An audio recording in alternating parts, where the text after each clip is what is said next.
Hi, my name is Kenton. I've just come back from a flight from London Heathrow to Hong Kong International. Now I'm in my place of quarantine. I am required by law to quarantine for 14 days. As you can see, I have this band of some sort. And for this video, I'll be using English so I can reach a wider audience. This video comes as a series, as with coming together with the previous two videos. And this one will focus on my journey from London Heathrow back to Hong Kong and my arrival here, the procedures for arrival here. But I will also talk about an analysis of the difference in situation between two very big financial centers of the world, Hong Kong, London, and how COVID-19 has affected them. In the UK, there's a particular stigmatization of wearing masks, and whilst coming back home from the airport, I was quite relieved to, as I took the MTR, the metro, I was quite relieved to see almost 100% coverage of people wearing masks. And I guess this response makes me feel safe, makes me feel that the likelihood of myself getting infected in the metro has decreased by a lot. And as we can see from the news, Hong Kong's transport system is intact. It hasn't closed. Hong Kong's restaurants are still running, operating efficiently. Contrasting with London's, Boris Johnson had just announced another set of measures yesterday, which are much more stronger, much more draconian per se.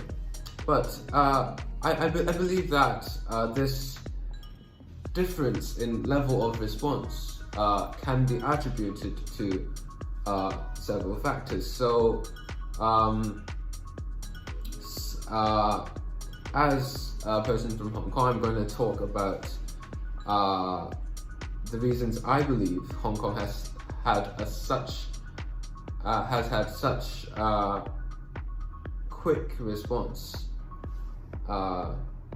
in following the following 5 points.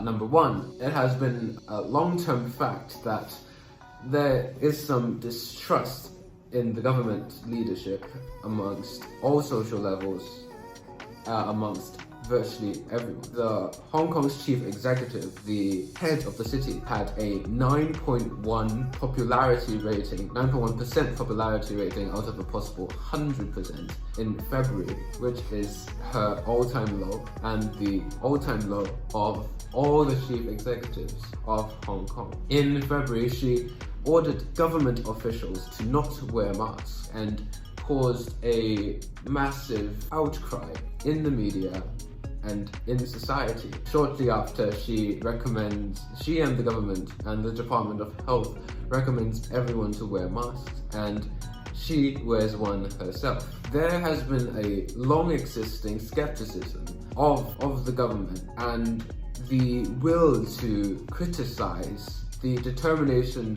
to challenge authority and distrust the media has been going very strong in Hong Kong. I personally believe that this is somewhat a residue of the protest movement that has affected Hong Kong so much in the past few years.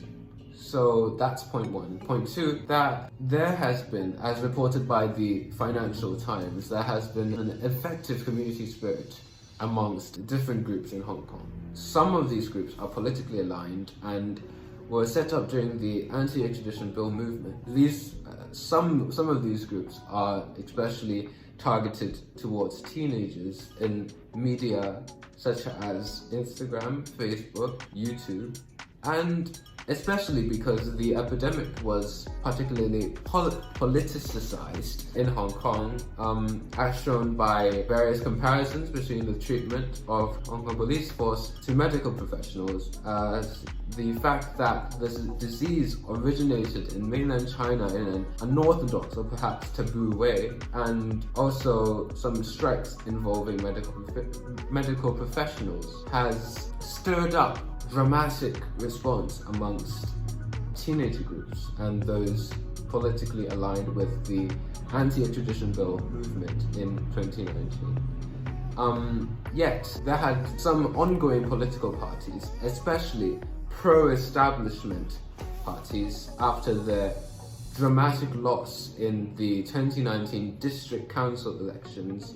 have ramped up their response by disseminating information and distributing masks and rubbing alcohol toward perhaps elderly groups in some of their traditional stronghold communities or districts. And apart from these politically aligned communities, at a smaller scale, we see strong solidarity amongst local NGOs helping procure necessities for less privileged people, preventing them queuing themselves. There's a strong sense of camaraderie and strong bonding amongst family groups, helping WhatsApp groups or family groups in general, helping each other locate, queue for and purchase masks, disinfectants, and there's a meme going around for helping family members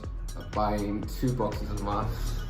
If you know, you know it. And amongst these small family groups, there's also a constant sharing of tips, articles amongst everyone, which I feel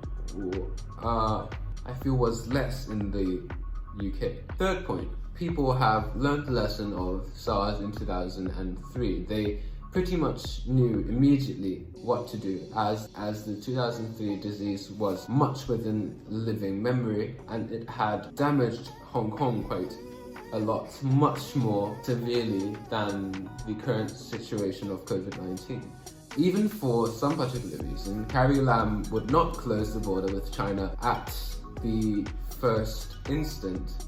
The government later implemented mandatory quarantine measures, and first for China, then to some parts of Europe, then to everywhere else in the world, which is why I'm wearing this band now. And the Hong Kong community has suppressed the epidemic curve. And there's this contrast between UK media and Hong Kong media, as very few people in Hong Kong has downplayed the significance of the coronavirus. There were some, and some of these were of course in Hong Kong English op-eds. Fourth point, some high-profile medical professionals have come out and offered academic insight into the epidemic. They have staged high-profile press conferences allowing everyone and they try really hard to make everyone understand what's going on and what their considerations are. And these people are very respected individuals in their field, and thus had a high impact towards everyone in Hong Kong. Fifth, I believe this is a very, very crucial point, last but not least, is Chinese culture.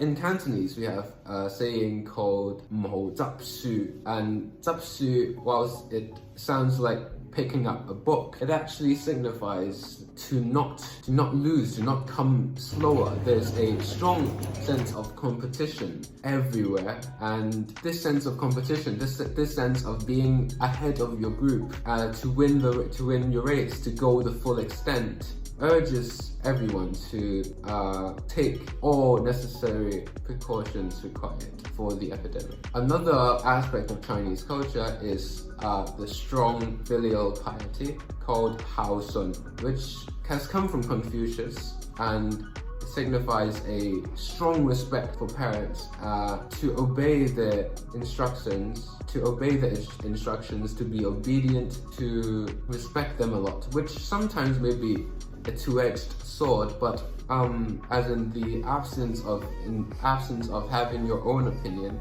But in this case, it had worked well. There also had been a slight absence of individualism in the community and in its place, a strong sense of collectivism amongst everyone.